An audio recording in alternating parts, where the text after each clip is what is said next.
Crush. Yumi Tanaka was an ordinary Japanese-American teenager with extraordinary dreams. She was infatuated with Kaito Nakamura, a rising pop star in Japan.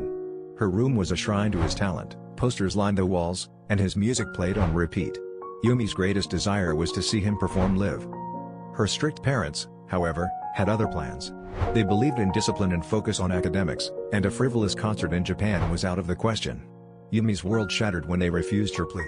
She became withdrawn, her bright personality dimmed by the weight of their denial. But her obsession with Kaito only grew stronger.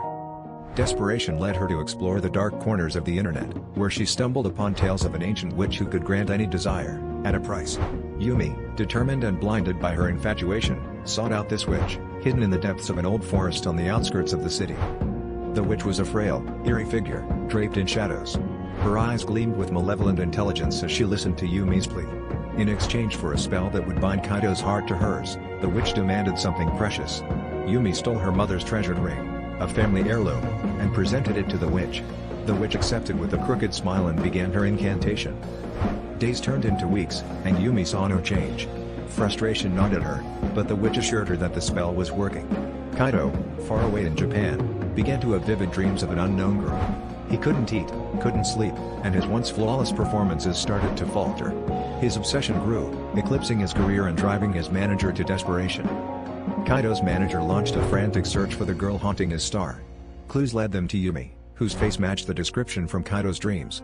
One day, when her parents were out, Kaito arrived at Yumi's doorstep, disheveled and frantic. He professed his undying love, echoing the very words she had longed to hear. Initially, Yumi was ecstatic. Her fantasy had materialized. But Kaito's erratic behavior soon unnerved her.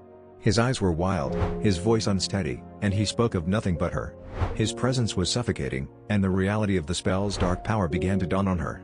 He had become a puppet to her obsession, driven mad by the witch's curse.